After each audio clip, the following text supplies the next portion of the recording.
Hello, everyone. One moment. One moment, please.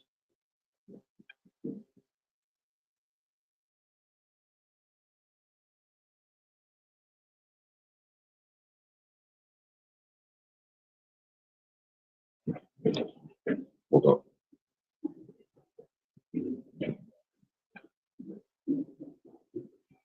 Hold on.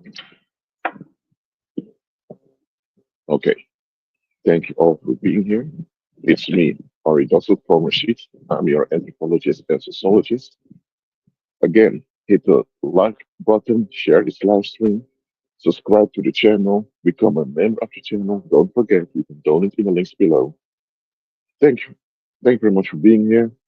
Also, check me out on Amazon. If you wish a one-on-one consultation, please this check it in the description for the fees and instructions.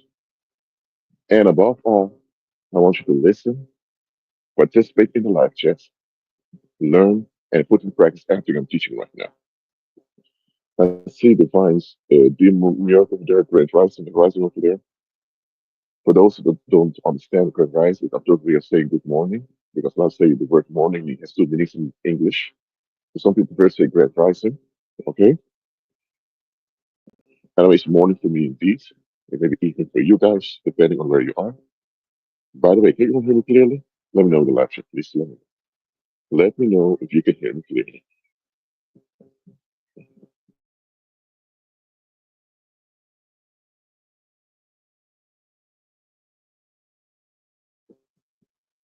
Can you all hear me clearly? Let me know in the live chat, please.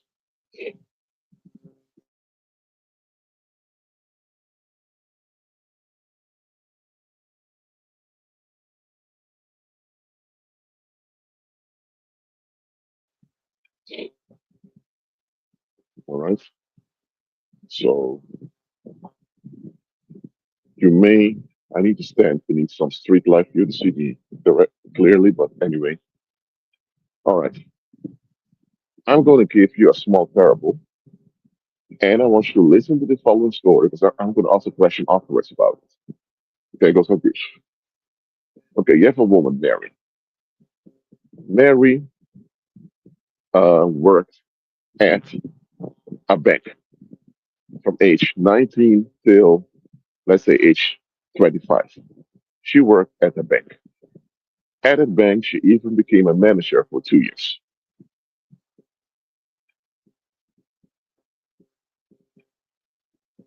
Okay, so she,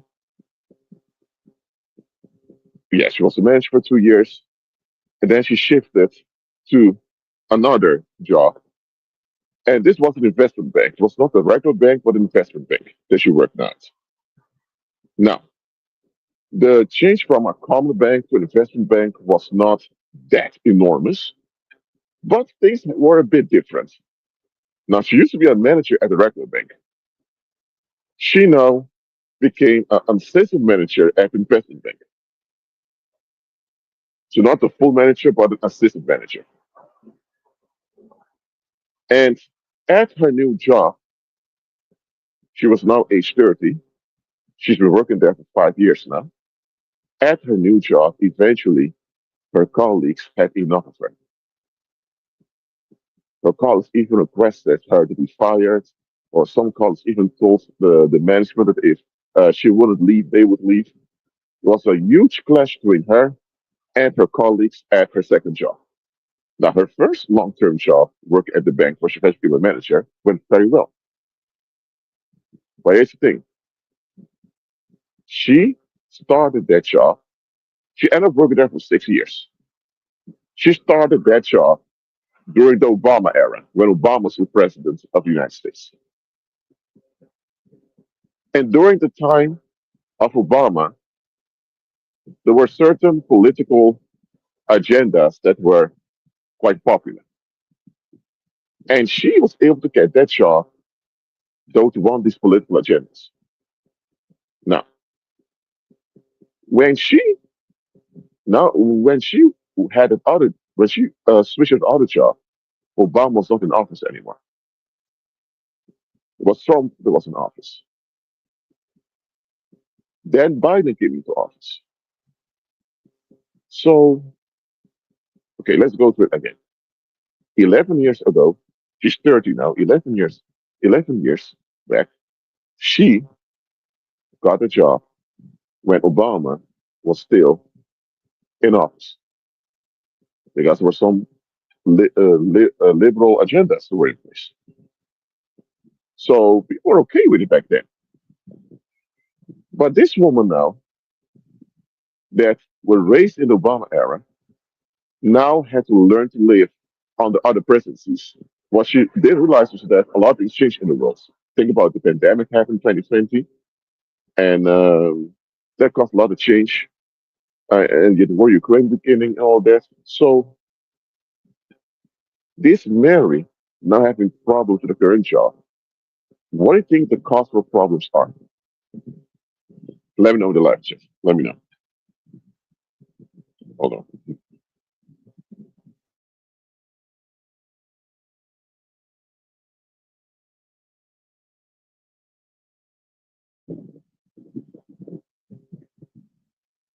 What do you think the reason is why she has so much clashes with her colleagues? Based on the story I told you, what do you think is the cause of marriage clashes with the people? I'll give you 30 seconds. See if you can guess it. Hold on.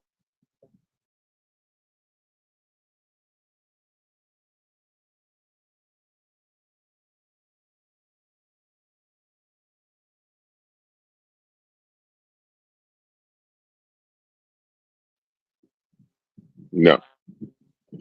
Let me tell you what's going on. When this Mary she was in the late teens. It was the Obama era. The Obama era was about change. That's what Obama spoke about in his first presidency. Second presidency was kind of extension there, so there was change happening at the time. So people at the time were kind of open to change, no matter what the change was. And people, the thing is, Obama did not clarify what the change exactly meant. So everyone could fill in what the change was. So that was the zeitgeist of the time. Now, a zeitgeist is not an English word. It's a term from German. The Dutch version is Tijdsgeest. Tijd is means time. In German, time is Zeit, and geest is can mean spirit or ghost, and in German is geist. So the the ghost of the times or the spirit of the time. But in English, often use the term zeitgeist. Now, a zeitgeist simply means the way a population thinks and feels about certain topics in a given time period. For example, there was a time when beating your wife was considered a domestic issue, and police didn't get involved. And people agreed with it was a domestic issue. However, though a lot of political campaigning over time, eventually it became taboo or even criminal by law to beat your wife. Doesn't mean that beating your wife back then was okay. No, it was never okay to beat your wife. It's just that back then people dealt with it a certain way, and people align themselves with that way of dealing with it. But today, you beat your wife, man, you end up in prison for a long time, and people may even come after you. Now, in ancient Rome, there was this square, this play, they did somewhere in the city, where parents who wanted to abandon parenthood could drop their children and leave. They could abandon their children in a legal way by dumping them at the square. And as a result, the children became orphans or they were adopted by some of the cults back then, or criminals. Now, the idea that you as a parent can decide, man, I don't want parenthood. It's too much for me. I just want to be left alone. I regret becoming a parent. I just want to be free and all of that. The fact that afterwards you can decide shit like that and abandon children like that, I mean, even a lot of liberal people today would not agree with that, thinking, what the heck is that? But back then, ancient Rome, well back then, was the zeitgeist of the time. Um, Parents regretting having children is something that's from all ages, especially when the parents realize that having children imply that they now have to be honorable towards their children. And if they're not honorable, their children will call them out on it. And here's the thing, if you marry someone, you can divorce them. If you get a job somewhere, you can resign. If you don't like it in your country, you can immigrate to another place. You can even change nationality, change your passport. But the only group of people you can never abandon with a good excuse are children.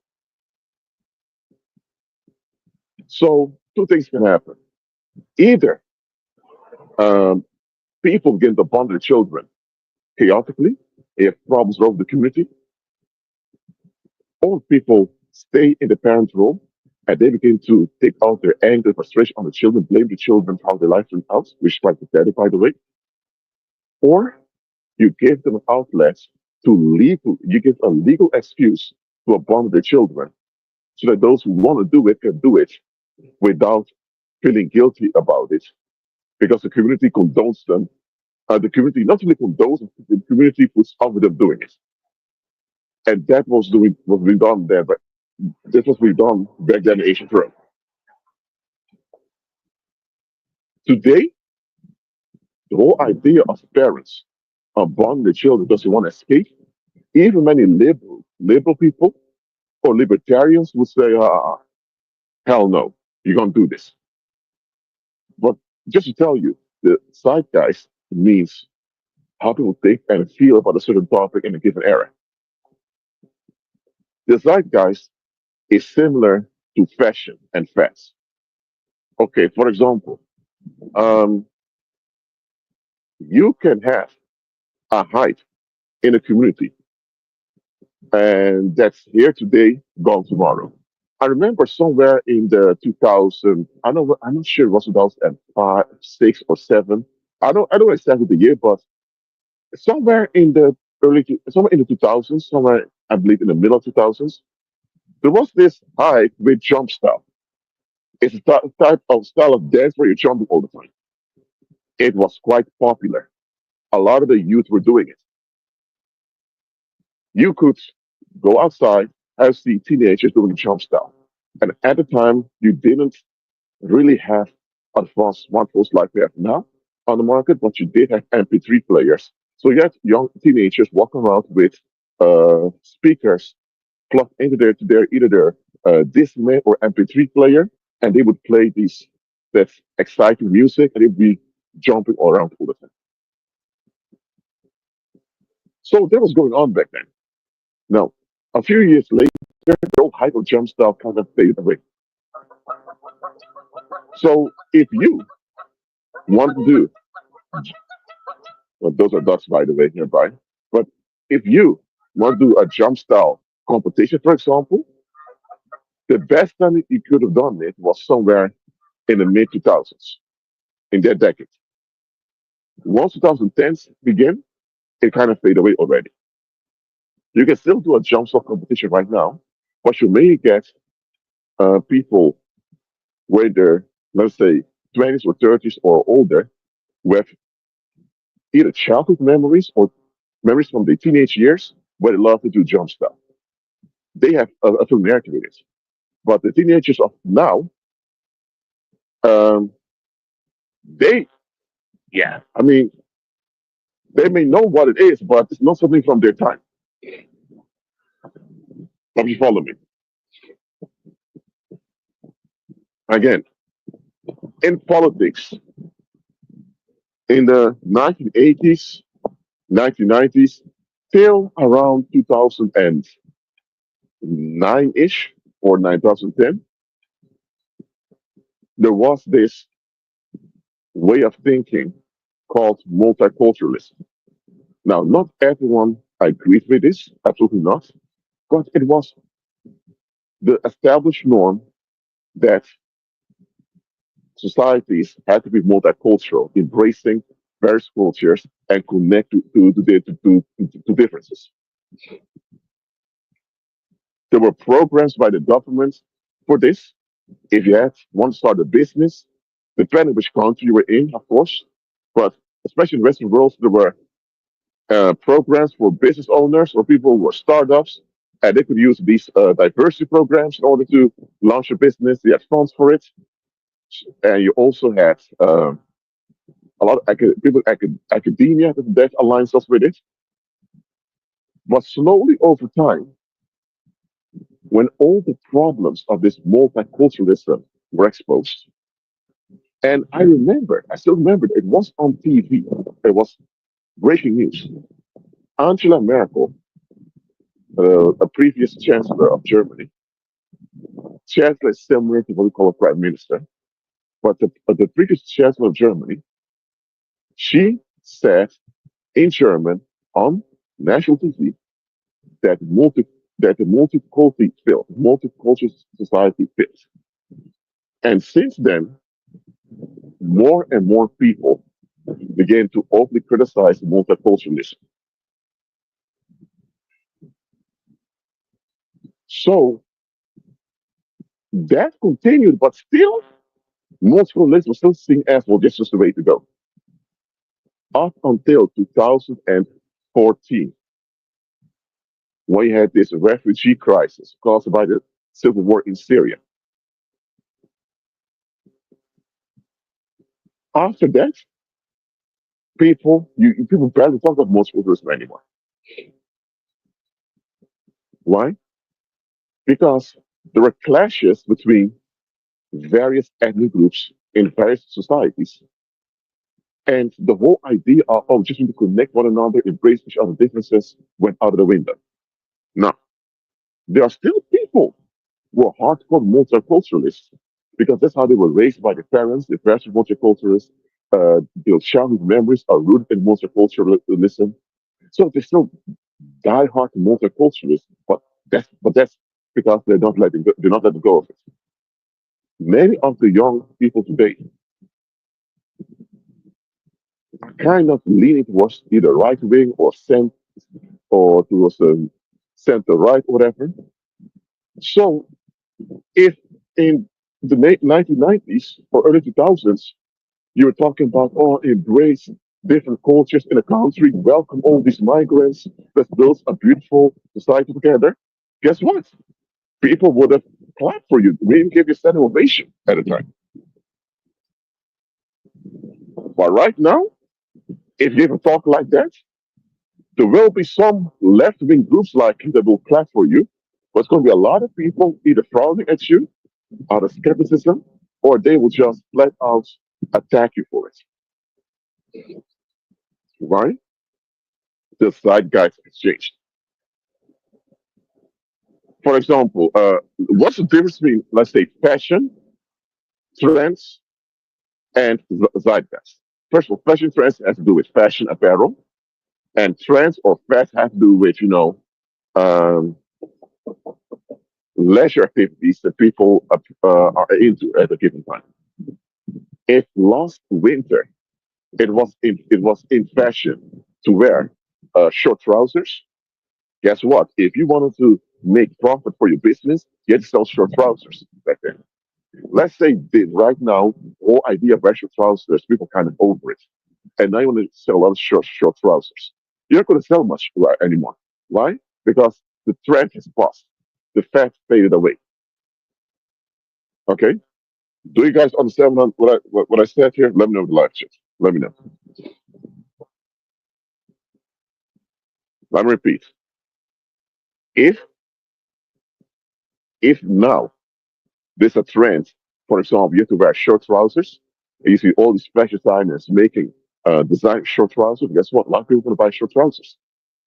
But then maybe next year, when a lot of people are fed up with all the short trousers around, suddenly short trousers are something, oh, there's something from last year, man.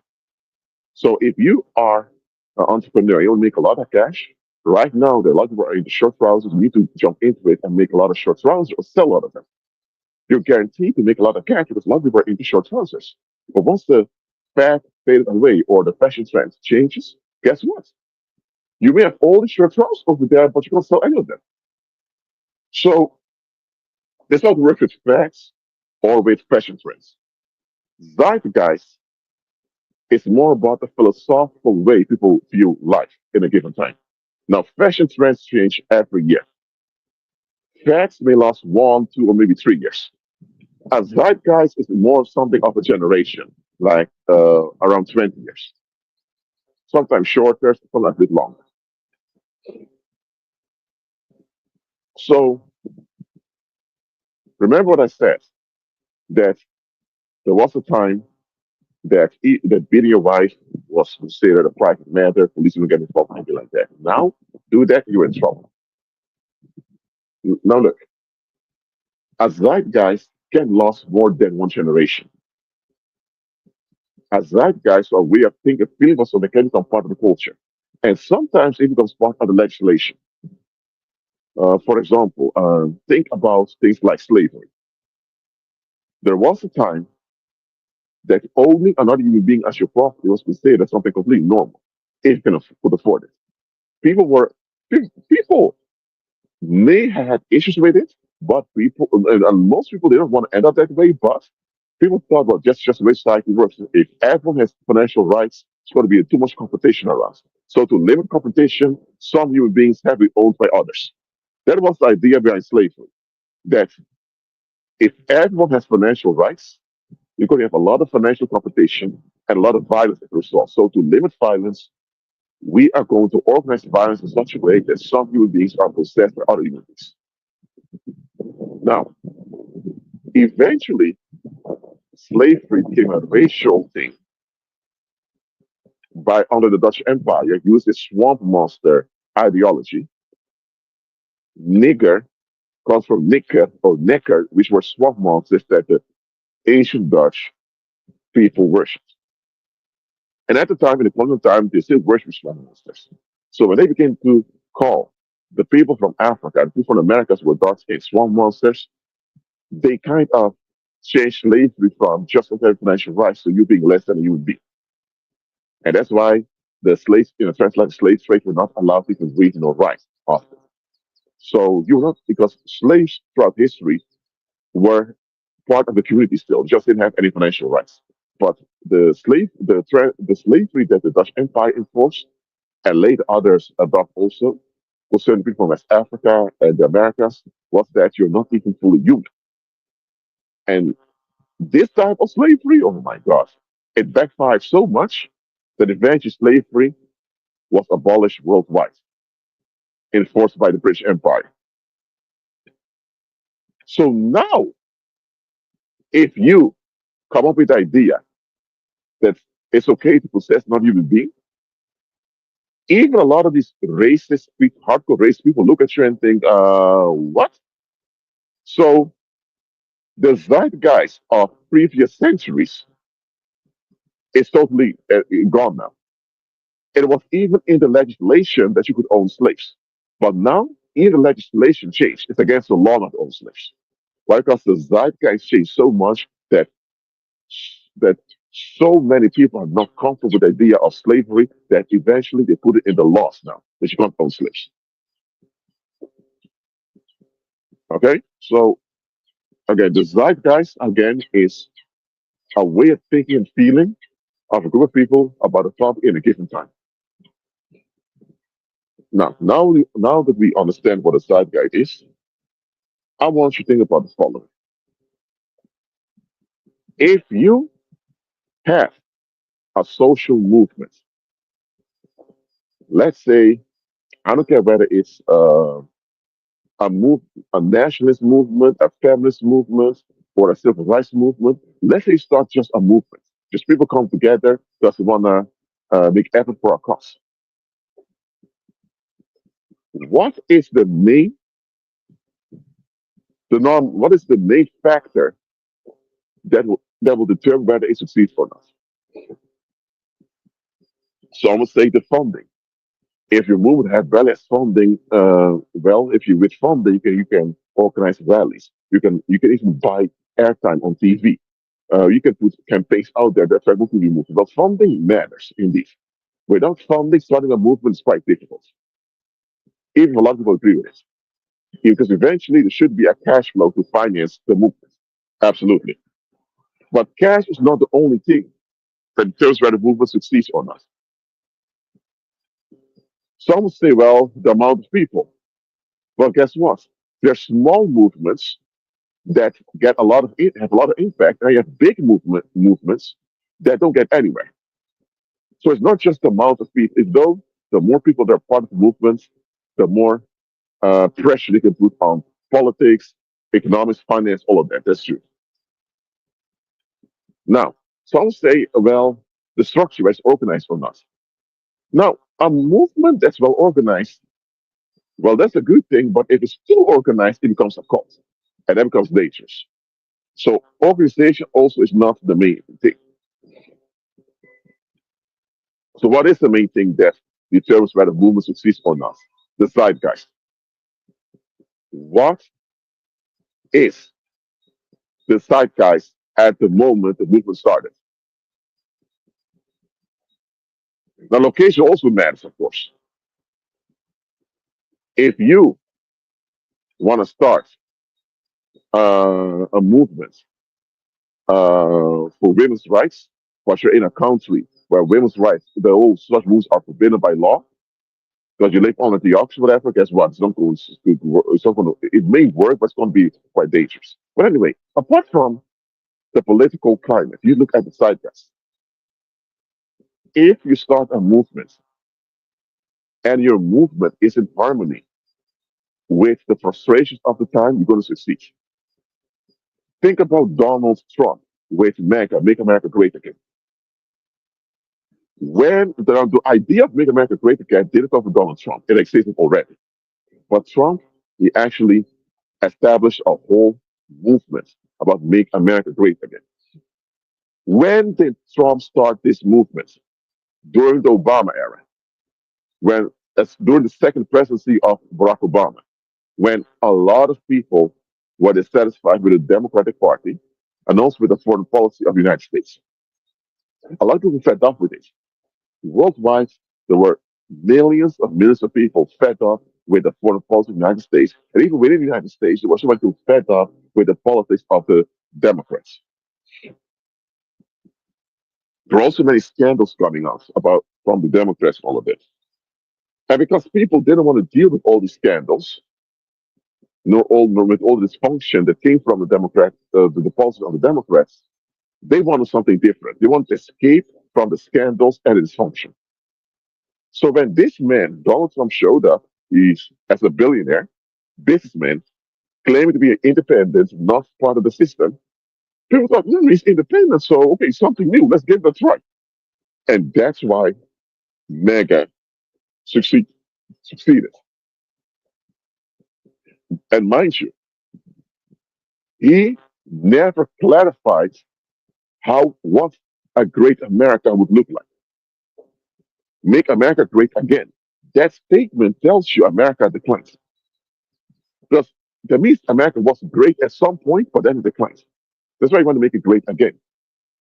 So if you say make America great again, it's not make America great. It's make America great again. That means that there is some past glory that people are holding on to. So it's nostalgia. But they also need to address how come it declines and what are we going to do about it to make it great again. Is it feasible to make it great again? Is it realistic? And if it's realistic, what are going to be the challenges and the difficulties to make it great again? What are we going to do with people who are dissidents? So Donald Trump never fully clarified in detail, in an explicit way, what time period America was great, what the greatness meant to the people, for what was great. Just remember, in the post United States, you had a lot of people that were abused in this region, not just what they call the Black Americans. No, men and the indigenous Americans. Many people were mistreated, even migrants from Europe. So great for whom? But so the who? Philosophy, Make America Great Again, itself is like a phantom ideology. A phantom ideology is an ideology is um, a way of thinking or seeing the world that can't be backed up by facts. Why? Because great for whom? Which time period? And can you replicate the same success in the now? I mean, if you want to replicate the success of the Roman Empire in the present day digitalized societies, I'm sorry, but it's not going to work because back then it was a mostly agricultural society under military occupation, and today most countries are highly urbanized and we have instant communication. So to replicate the successes of some Roman emperors in today's world, I'm sorry, but it's not going to work. You know what I mean? And also because now you have all these nation states everywhere with passports you didn't have it in ancient times. And in ancient times, you didn't have this concept called race that people were obsessed with. So what I mean is a phantom ideology is an ideology, a way of seeing things, a way you want things to be, but you have no way to back it up with facts nor with proof. So the whole Make America Great Again should have never succeeded to begin with. The whole movement I'm talking about. Because it's a phantom ideology. But why did people fall for it? Because of the zeitgeist. People were fed up with the failures of multiculturalism, the failures of the left wing, and also with all the scandals were coming out. People want to escape from all of it. People were not looking for a solution. They want to escape from all of it. And because people were so fed up and upset and they were desperate to escape, Donald Trump came around and he took advantage of this desperation. And listen, it's not all Donald Trump's fault. Okay, the public is to blame for just falling for it and not checking things for themselves. However, just like with many con artists, once the people are conned, it's very difficult to get people to admit they've been conned. It's easy to trick people, but it's quite hard to get people to admit they've been tricked because a lot of people don't want to admit they've been tricked. They don't want to go there. So if they've been tricked, they will make excuses for the decisions they made. Because for them to admit they've been tricked, they'll be admitting and acknowledging that they're not credible nor reliable and they have mental health issues and that their whole credibility goes down. And nobody wants to lose their reputation. Nobody wants to lose. Nobody wants to go to that. People want to save face. They want to save face. They don't want to be embarrassed and like that. So that's why people will fall for con men or con women. People fall for con artists. By the way, on a con artist comes from confidence artist. Someone tricks your confidence in support of some things you've never supported. A scam artist is someone who tricks you into purchasing something or in something that doesn't exist. That's a scam artist. The con artist tricks you, and it's not about the cash. It's not about the finance. A con artist doesn't care at all about your cash. The con artist wants you to support what they're doing, even when it's obvious what they're doing is questionable. So a con artist tricks you into agreeing with what they're doing, so they can use you as a backup. And because you become the backup now, it's easy for them to get away with a questionable thing that is they're doing. For example, scam artists may publish a website to sell goods that have never arrived. Or they may tell you, oh, invest in this crypto opportunity. Now you're going to make a lot of cash. And guess what? You invest and then you lose all your cash. So a scam artist is just people that want to get your cash and then they're out of there. They trick you into paying for services or goods that will never come. Now, and because you're the one that paid for it, You can't directly say they robbed me. However, by law, if they fail to deliver or they fail to inform you ahead of time that it was a big risk, guess what? Now you can sue them. Now they commit a crime. If they fully told you that it was a big risk, you may lose everything, and you paid, and now you get nothing, they can use that in court of law to build themselves out. It's still a scam, but in this case, they have a loophole in the law to protect themselves from consequences. So that's a scam. A con artist is different. A con artist also tricks you, similar to a scam artist. But a con artist is not about the cash, not about finance. They want you to build them up. Let's say now you have this guy from South Korea who claims to be the new Jesus Christ. Now, obviously, that is bullshit. Okay, I mean, there's only one Jesus Christ, and that guy, he's not Korean. For Korean ethnicity, he's not. But let's say now this guy tricks people into becoming part of his church. Well, that's at his cult. The people that join his cult, they don't join the cult because they actually believe this man is new Jesus Christ.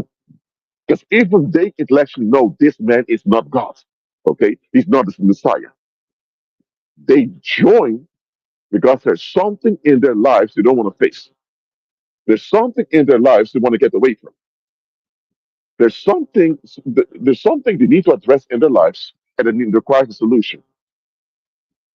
So what this guy does is now he offers a fake solution, and he tells you to get this solution, you need to join me. Let's say this Korean guy now knows that there's a lot of women out there who are bonded by their families, even though they didn't become orphans. The family is quite emotionally neglectful towards them. And this guy shows you, you see this church of me over here? Here, women look after. Here, women are well treated. So he shows his propaganda of all these female cult members were actually doing quite well on him. And this is what will trick a lot of women with abandonment issues to join his cult. And now they have all these women joining because a lot of these women are attractive also, according to standards of the population. Now you have a lot of men who want to join too because these men think, hey, you have all these quote unquote hot women over here. I may get one of them. So now you have men joining too because they want to have, because you have all these pretty women over there and some of the men just want them. So now this Korean guy is using the the beauty of these female victims, but that's what they are, is using their feminine beauty to attract men. And eventually, these men will invest financially into the guy, but that's a society. The whole purpose was is to get these women and let also these men to agree with what he was doing.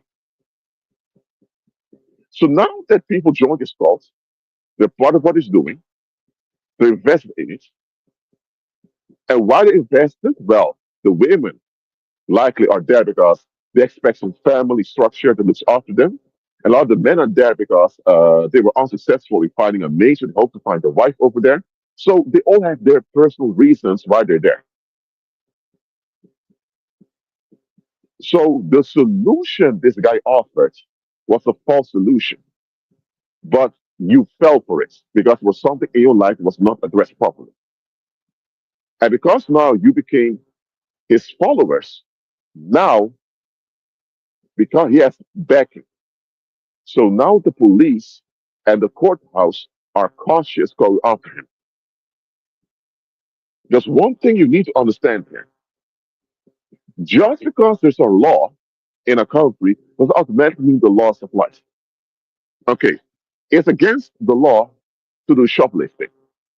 Okay, it's also against the law to molest a child. Okay, shoplifting and child molestation both are outlawed in the country. Does this mean that every child molester is arrested and put in prison? No. Does this mean that everyone that's a shoplifter is arrested and put in prison also? No. First of all, you don't have infinite amount of prisons to put people in. A prison needs to be built and maintained, and it's costly. You need police officers on the streets to go there and arrest people. And before you arrest people, you need to have reasonable cause to believe that the crime has been committed. Either you have direct proof, like video footage, or you have um, a DNA profile or whatever.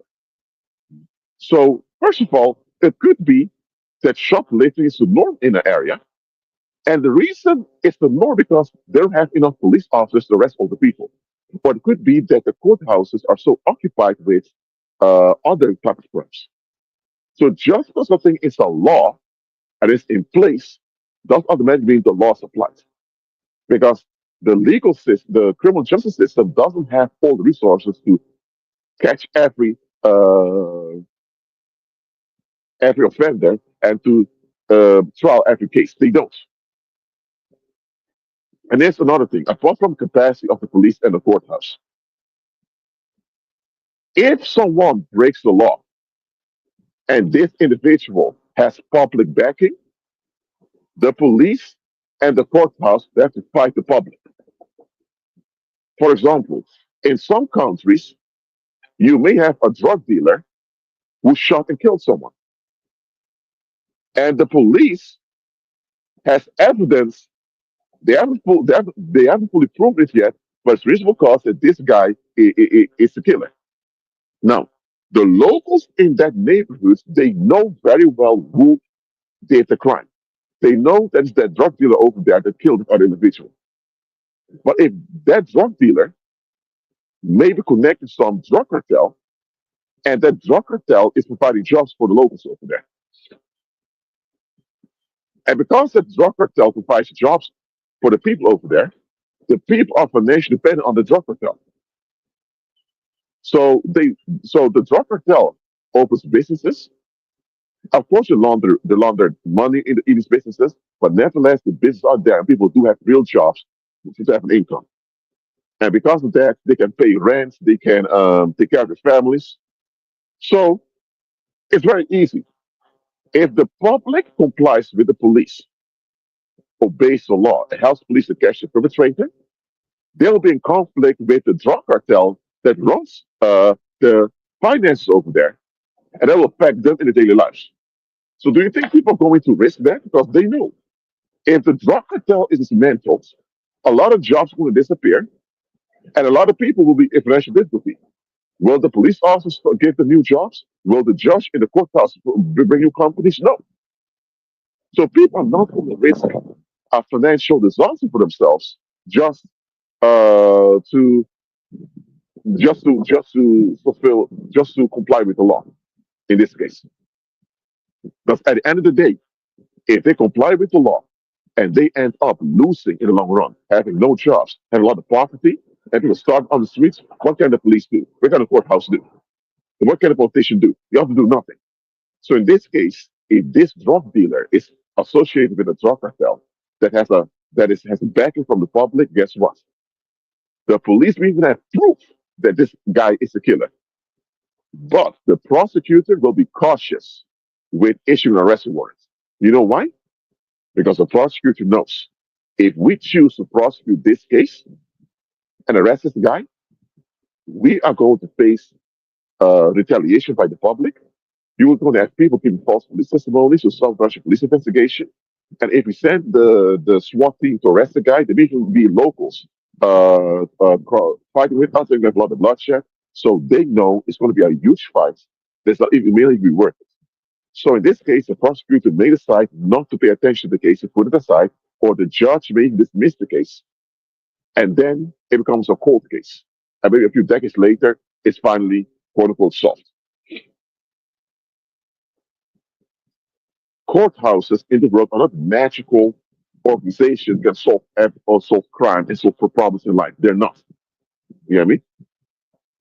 So if the offender of the law has public backing, I'm not saying they cannot be arrested and put in prison. I'm just saying that it's going to be a challenge to arrest them to begin with. And because they have a public backing, there may be retaliation from the public. And that is what a con artist is all about. A con artist wants public backing as a bailout for being caught by the authorities or caught out or being caught out by other people. Hold on.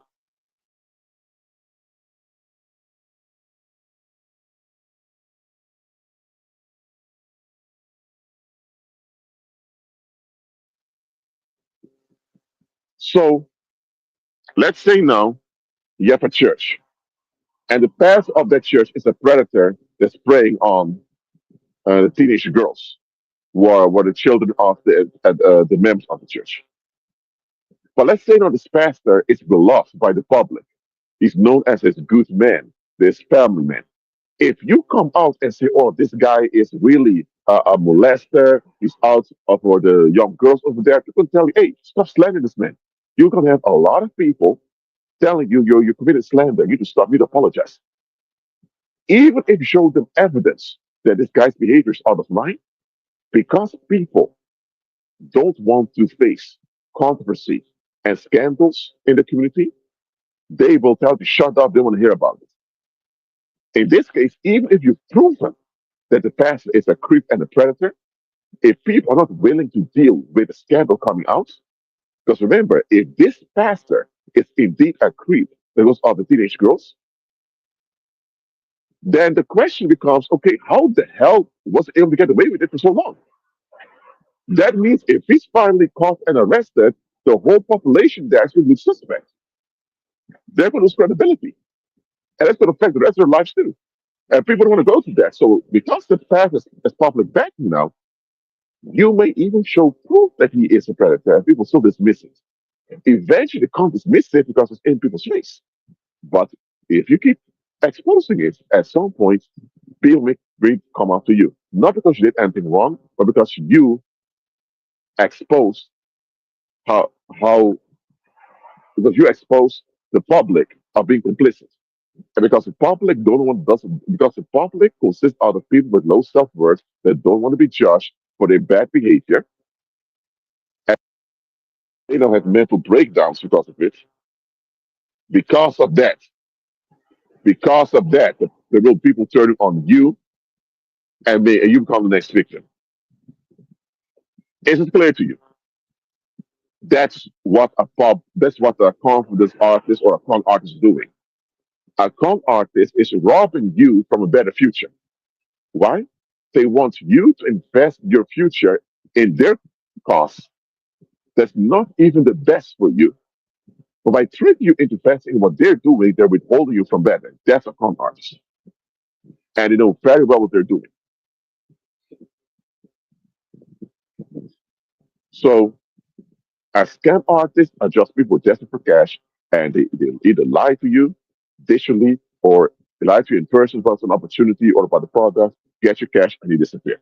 That's a scam artist. A con artist is a okay. Let me change to my speakerphone now. One moment.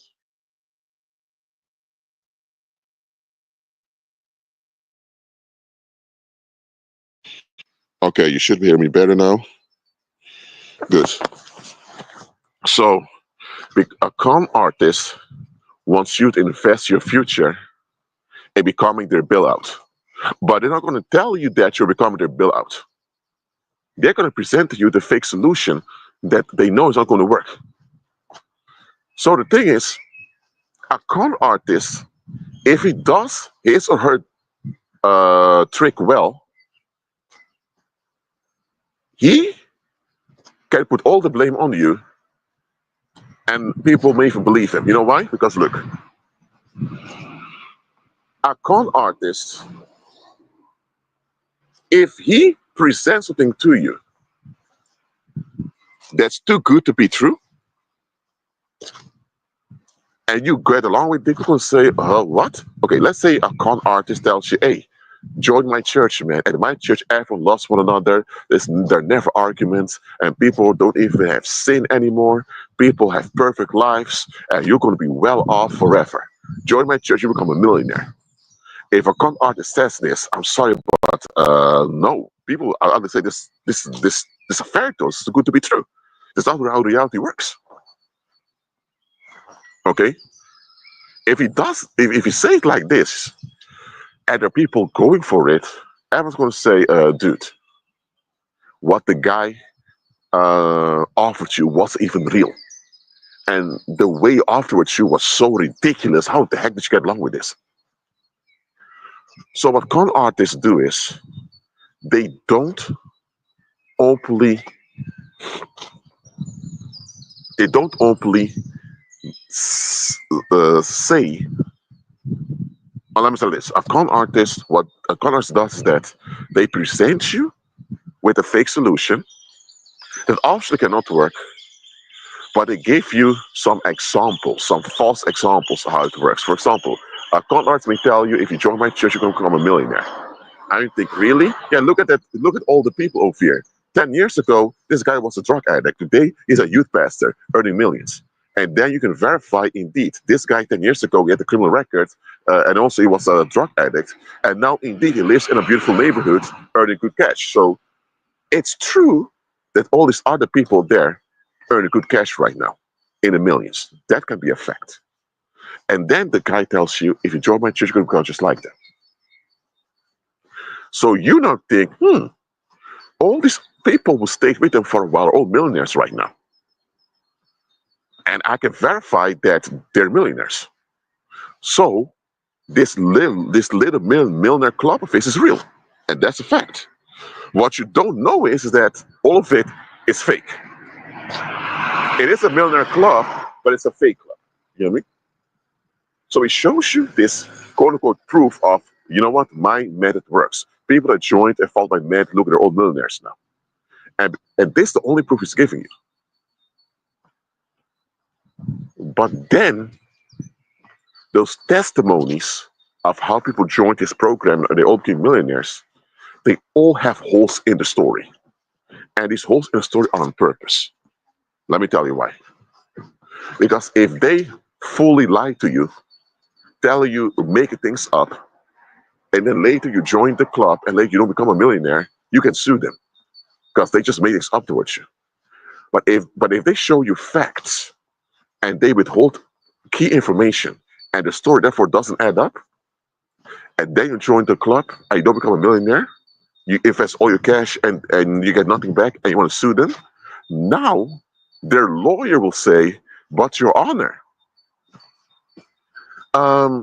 these men never guaranteed success, and these men, their stories are not even waterproof. Was it the responsibility of um, the individual to check what's being said? And it's how con artists do it. A con artist, they want to trick you with false evidence, which so-called the proof of what they're offering is real, but they always make sure that there is some inconsistency over there, and that is going to be their loophole to get out of legal trouble later on. And this is a type of magic done by con artists. Yes, it's magic. It's black magic, but it's still magic they're doing on you. When a woman does this, witchcraft, but anyway, that's what they're doing. Is it clear to you now how a con artist operates? They will offer you something that they know is not going to work. They will give you false evidence that it works through so-called testimonies. And you can verify that these people really have the cash and all of that. So you now assume, okay, it is work. These people work for me too. But these testimonies of how successful it is don't add up. And they do this on purpose, so they can later blame you if things go wrong. And that's why you have so many of these cult leaders that get away with a lot of crimes. Because let's say now you have a cult leader who has 3,000 people that became member of his cult, 3,000 people. These are people with jobs, families, all of it spread out in the community. Do you know how alarming it is to the government that there is a cult leader who has 3,000 members now? If the cult leader only had 10, 20, 30 people, it would be just a very small group. They could easily send the police, arrest everyone, and they could blame it all on the cult leader, and their life will continue. If a cult leader has over 3,000 members, that means there are thousands of people who have mental issues. We have thousands of people who have unresolved problems in their lives. So that means there are deep-rooted issues in the community that are unresolved. For the let's say now, a lot of these cult members realize that they were tricked, and now they want to sue. If the government comes out and say, "Well, it's all your own fault. You guys shouldn't have fallen for it," now they'll be at down. People will say, "Where were you as a government when this was going on?" So the government's going to get a backlash on that. But also, the wider public has to accept that thousands of people who are damaged over here, and they're all around us. What are we doing with all these damaged people? So that's why a lot of these cult members, a lot of these con artists get away with it, because they trick people into being their bailout. And once they have public support as a bailout, they can use that to not only avoid consequences by the police and the court system, but also the wider public will leave them alone, because either they have fanatic cult members that will come after those who go after the cult leader, or if the cult leader is arrested or killed, now they have to deal with all these damaged people. And both are horrible. So that's how a lot of con artists get away. They understand human psychology, they understand fallen mankind, and they use magic tricks on the public. And evil spirits back them up. So, yes, a lot of people don't admit this, but con artists in general, they use the aid of evil spirits. Yes, Christopher, it sounds like a lot of self-help gurus. That's exactly what they're doing. That's exactly what they're doing, indeed. So understand the following. Con artists, they understand the zeitgeist very well. If you have a right-wing politician who messed up the country completely, and people are kind of fed up with all this right-wing talk, a con artist will not come with more right-wing talk because he knows that there's some people are fed up with. The con artist will come with more center or left talk in order to get people that want to escape voting for the wrong politician. So con artists are not stupid in the sense that, let me say this, con artists are intelligent. They're stupid in their attitude because they should be serving Heavenly Father and not go around taking advantage of people. But anyway, they're not dumb. Con artists are quite smart. They understand the zeitgeist, they investigate it, and then they go to evil spirits to get charms, and with the aid of demons, they trick people. And they do it in such a way that they trigger people themselves to participate with them. You follow me? So, if, for example, you have this Korean guy that claims to be the new Jesus Christ, and there are all these women that join his church, all these women, he didn't put a gun to their face and say, "Join my church," or else. He didn't threaten their family members or the children, if they had children, say, "Something bad's going to happen." He didn't blackmail them into joining. They joined voluntarily because there was something in their lives they didn't want to address. So, them joining, even though they're tricked, it's still on them that they joined, because at some point they had to make a decision. Okay, this guy claims to be the new Jesus Christ. Yes, this community over there of people were quite loving all of that. I would like that, but come on now. The guy claims to be the new Jesus Christ. What the heck is that for crap? I need to get out of here. At some point, she had to decide, you know what? No, I'm not going to do this. I do need a community, but I'm not going to be so desperate to just any community out there. But the fact she didn't care how ridiculous his claims was because she had a narcissistic attitude herself, just wanted to escape whatever problem was in her life, and she got the escape she was longing for, and that's what it's all about. She got escape, and now she's invested in that escape. So she knew from the start that the joining was not a good idea, but she just wanted to escape something. And let me tell you, when people are desperate to escape, and they get the escape they were longing for, I'm telling you, They're not going to let go of that escape, y'all. They're going to hold on, hold on, hold on. They're going to start making excuses why they're there. Because for them to admit that they joined because they were not willing to face their own issues in their life, that's going to look extremely bad on them. And I'm telling you, they're going to have more issues to deal with than they want to deal with. Especially if there are a bunch of people like that. You hear me? And don't forget, when people join cults, often it leads to sexual relationships. So people even get married, have children together, just because they joined a cult. And for them to admit they joined the cult because they were escaping, but now they have children with someone who's also escaping. What are you going to do now? So, in the example of the Korean guy claiming to be the new Jesus Christ, and you have these women joining his church, they made up their minds that they are going to escape, and they don't care what the consequence is going to be for other people who just want to escape. So, based on that alone, they can't claim to be victims anymore. Now, if after they join they are molested or physically abused, now in that case they are a victim because the guy obviously went too far. But they can't claim that them being part of the cult is because, oh, he tricked us, he made us do it. No, he didn't. At some point, you didn't want to face things in your life, nor look for long-term solutions. That's it.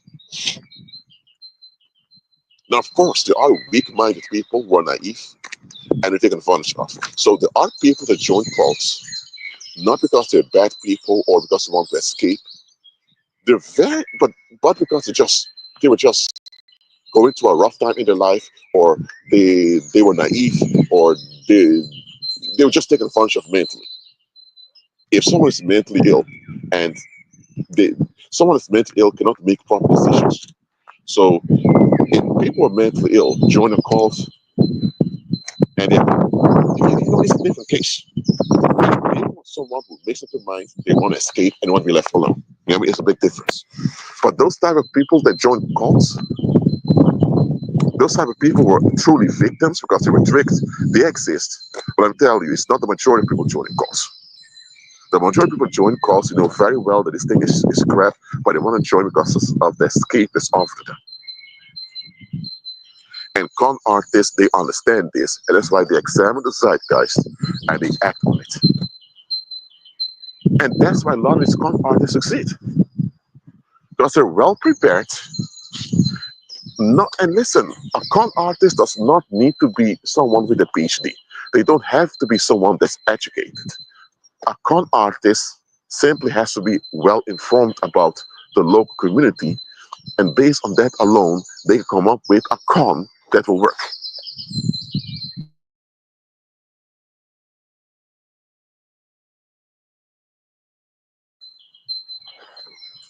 Mhm. So, I want you to understand the following. Social movements can succeed when they're not in harmony with the zeitgeist of the time, but often it doesn't work. For example, let's say now that you had 3 decades of people, let's say you had 3 decades of slutty behavior being promoted in movies, in music videos, in entertainment, all of that. So now a lot of women became sexually loose in a community. But all the sexual looseness led to a lot of problems in families, in social cohesion, in social trust. So now, after 3 decades of sexual looseness over the community, people are done with that. If now some foreign artist comes around singing a very lustful song, and she makes a music video of in a very whorish way, do you think that she will be successful in that community where people are done with the loose lifestyles? You think she's going to succeed with her new single or album, whatever it is? What do you think? What do you think? Is she going to succeed?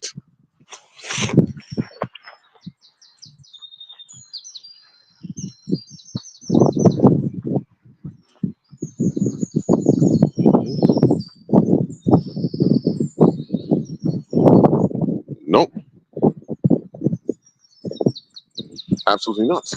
Now, if she came 10 years ago when the problems of the looseness was getting exposed, but people still make excuses for women being sexually loose in the community. If she came then with her lustful song, oh my God, her records would have sold out. She would have become popular. She would make a lot of cash over there. But she comes at a time when people are done with this whole do whatever you want looseness crap. Both the women and the men are done with it. They want stability in the community. And because they want stability in the community, and she comes with this uh, music video that promotes sexual looseness. Sexual looseness harms the stability of the community. And people now realize they need community stability. So, of course, if she comes with that, at the time people realize they need community stability, she's not going to succeed. Absolutely not. She's not going to succeed. And there are times celebrities, their careers end because they don't pay attention to the zeitgeist around them. Now, the zeitgeist is just how people think and feel in a certain way. Now, of course, if you have a celebrity, for example, that makes a lustful song, she may find traction or popularity among some of the people who still don't hold on to the loose culture. But if a community is done with the loose culture, it doesn't mean everyone leaves the loose lifestyles behind. She may sell 10,000 copies of her album or less or something like. She will still have some traction, but not very big. If it was 10 years ago when the loose lifestyle was still excused, she may have sold 1 million, 2 million albums. So let me say it like this: you don't have to get along with the zeitgeist. Okay? I mean, if the zeitgeist becomes, let's say there's a zeitgeist now where people say it's okay to beat your children. It's perfectly fine. You feed them, you pay the rent, it's okay to beat your children. As long as we don't see it and we're not affected by it, you can beat your children. If that's a zeitgeist, you don't have to get along with that because that goes against Heavenly Father. What you have to understand is, you know what? Maybe it's not wise to establish to start a family in this community where the zeitgeist is it's okay to beat your children. Because with all the children being beaten like that, it's going to lead to a lot of damaged adults with a lot of problems later on. You see what I mean? So you don't have to get along with the zeitgeist, but just know you have to consider the zeitgeist even if you don't get along with it. You know what I mean? The zeitgeist is turning for the better or for the worse. If it's turning for the worse, you shouldn't get along with it, but you shouldn't have to consider it. If in a community people begin to think it's okay to beat your children as long as we don't see it, it's promoting child abuse, this new zeitgeist. But the thing is the people were doing it. You can't stop the people from doing it. But just know, as long as you're dealing with those people, you're dealing with enablers of child abuse. So if you want to save your reputation, if you want, uh, if you don't want to be compromised with evil, then you know, okay, with these people, I cannot get too far with them because at some point they're going to expect me to condone child abuse. So you have to consider the zeitgeist. You consider it, but that's when you have to get along with it. Look, the zeitgeist changes based on what goes on. We as believers, we should be the ones dictating the zeitgeist worldwide. Believers should be the ones financially and economically dominant, determining the zeitgeist. This is how we should be. Those are everybody intents. Right now, the zeitgeist is more pushed around by devil worshippers and by pagans. Believers have very little influence on the zeitgeist worldwide. Okay, the zeitgeist in China may be different than the zeitgeist in Brazil. Okay, or it may be similar. It depends. Because the zeitgeist does not directly depend on borders of countries, which are artificial. Just know you need to consider the zeitgeist that goes on when you're doing something. Look, if you are starting a business and it's all about making big profits very quickly. Guess what? In the 1970s, when capitalism was celebrated as the solution for mankind's problems, guess what? If you came with a business model that was exploitative, oh my God, you will get a lot of investors saying, yeah, let's do it. Now that capitalism has done a lot of harm to the world and to the earth, now you see a move towards sustainability. People want things to be sustainable. So now if you start a business, even people who identify as capitalists, they don't want to directly get involved in something that is exploitative because that will backfire on them. So they will still hide behind the zeitgeist of sustainability. Hope this is clear to you. So checking the zeitgeist goes on is not always easy because a zeitgeist is just a common way people think and feel. And yeah, how are you going to know how people think and feel? Well, you have anthropologists like me who can investigate it, who can see it. You have sociologists. One way to check the zeitgeist, check what's in the mainstream media, what's in the social media out there. There's one way to check it. So check the zeitgeist, take some research. You need to investigate it. But you have to do it because if you don't pay attention to the zeitgeist, you already failed.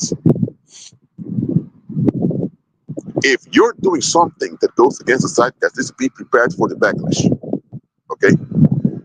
Anyone today that wants to come up with a get-rich-quick scheme, and they face a lot of people frauding on them, and they're surprised, you're going to say, how come you're so surprised? Don't you know there's so many get-rich-quick schemes that happened and left people hurt? Do you know how many scams have already been done? For example, when cryptocurrency first came out, there were many crypto initiatives. Bitcoin, you had OneCoin, you had all types of coins coming out. And a lot of people were crazy to invest in all these cryptocurrencies. Right now, with a lot of crypto scams that happened, that left a lot of people bankrupt, people are more hesitant now with getting involved in cryptocurrency. Now, doesn't mean that people don't want to get involved, but people are a bit more cautious. So if you want to come with a crypto project right now, don't expect the smooth success a lot of these other guys had 10 or 20 years ago when they talked about the old thing called crypto. No. Why? Because due to the timing, the zeitgeist is different. Do you understand here how important it is to check the zeitgeist around you?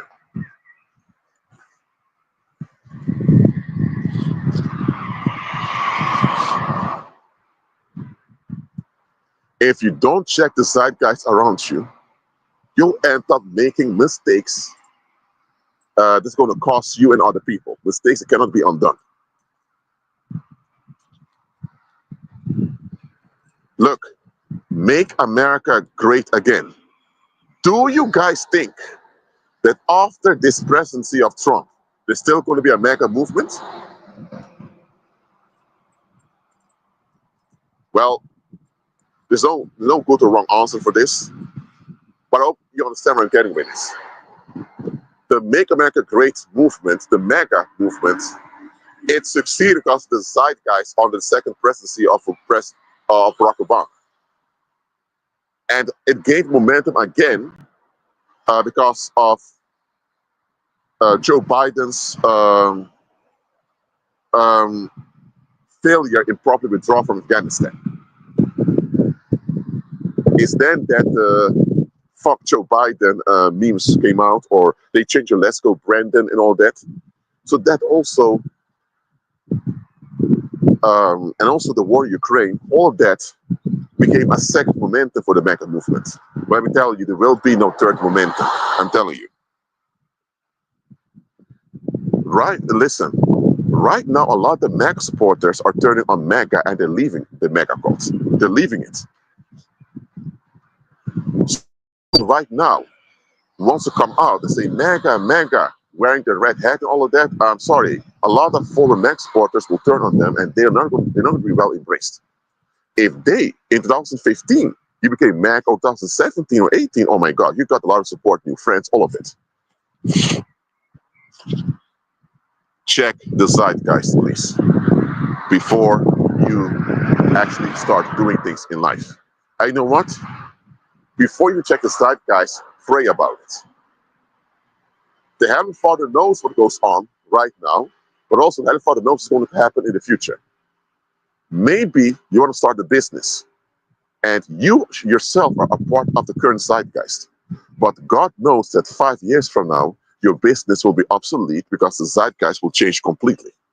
So it could be that your father wants you to start a business now, but it's totally not in harmony with what's popular or what people are into today. But you follow that father instruction anyway, and maybe a few years from now, suddenly your business is a million or billion dollar business. Why? Because you follow the guidance of your father. Other people will start a business based on how the zeitgeist was right now. God wants you to have a business that will last for decades. That's why you have to be in harmony with the zeitgeist that's to come. But how do you know the zeitgeist is about to come? Sometimes you can predict it. For example, if there's a lot of left-wing failures, people may go to the right wing. If there are a lot of right-wing failures, people may go to the left wing. But the thing is, only God knows precisely where the zeitgeist is heading towards. So that's why it's good to go to prayer and fasting before you make any efforts in life. You hear me? Okay. Are there any questions about this topic? Please let me know. Please let me know. Are there any questions about this topic?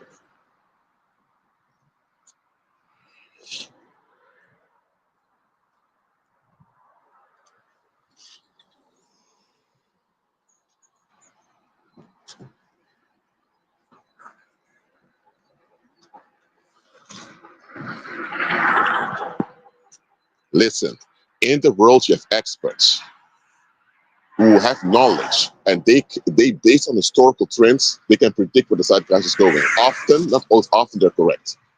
Some people go to evil spirits to get the predictions. The best places to get guidance for the future is without the Father, of course. He knows exactly what the zeitgeist is going to be 10, 20, 30, 100, 200 years from now. Mm-hmm. Amen. God is good.